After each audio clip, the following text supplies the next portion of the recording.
Hi guys! Welcome to my vlog! Kakatapos ko nga lang palang asikasuhin yung mga bata para sa pagpasok nila sa school.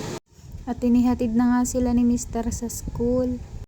Pagbalik nga ni Mr. ay nag-init na nga ako ng tubig at magkakape nga kaming dalawa. Ewan ko ba, nasanay na din kasi akong magkape sa araw-araw kahit buntis ako. Sabi nila ay bawal daw ang kape sa buntis. Pero sadyang kung alin ang bawal, yun nga ang ating nagugustuhan. Kumulo na nga ang ininit ko, kaya naman isinalin ko na nga dito sa mga baso. Sobrang tamad na tamad nga akong magkikilos ngayon. Pakiramdam ko ay pagod na pagod ang buong katawan ko kahit wala naman akong masyadong ginagawa. Kaya tingnan nyo naman ang itsura ko, kahit Miyerkules pa lang ay parang Biyernes Santo nga ang itsura. Habang may ginagawa nga ang mister ko ay umupo nga ako sa tabi niya. At panay nga ang reklamo ko na masama nga ang pakiramdam ko. Kaya naman heto nga at nilambing nga niya ako. Sana all diba nilalambing. Hindi ko pa nga natatapos ang pagkakape ko ay eto nga at naghahanda na ako para sa pagluluto.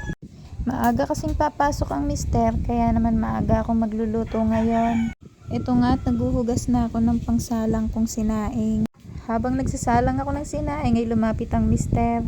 At hindi nga mapakali dahil dun sa tinimpla niyang alak kagabi. Kaya naman inilipat niya dun sa bubog na masikip ang takip. Basta alak talaga ay ayaw na ayaw mong masasayang. Napakagaling mo talagang umisip ng paraan basta alak ang pinag-uusapan. Naghiwa na rin pala ako ng sibuyas at bawang dahil mag-aadobo nga ako ng manok.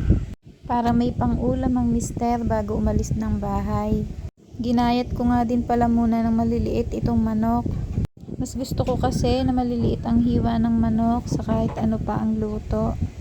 Matapos ko ngang mabanlawan yung manok ay eto nga at nagsalang na nga din ako ng kawali para magpainit. Nung mainit na nga yung kawali ay naglagay na ako ng konting langis. Magkasabay ko na ding inilagay ang sibuyas at bawang. Hinalo-halo ko nga lang ng kaunti at inilagay ko na din itong mga manok.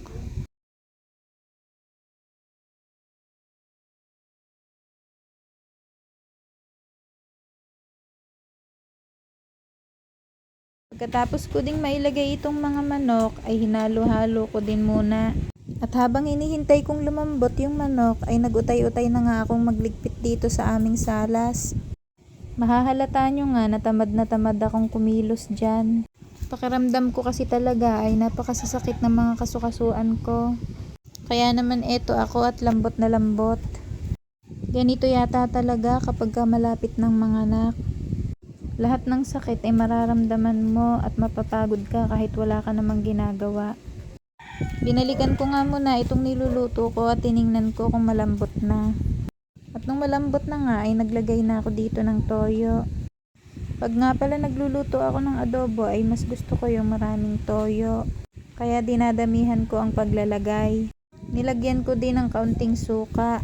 At pagkatapos ay nilagyan ko din ng brown sugar. Mas gusto ko kasi sa adobo yung matamis na maalat. Pagkatapos ay hinalo-halo ko nga lang bago ko takpan. Hinayaan ko nga lang kumulo ng kaunti at pagkatapos ay pinatay ko na din ang apoy. Ganyan nga lang ako kasimple magluto ng adobo. Tiningnan ko na nga din itong sinaing ko at eto malapit na din pala siyang maluto.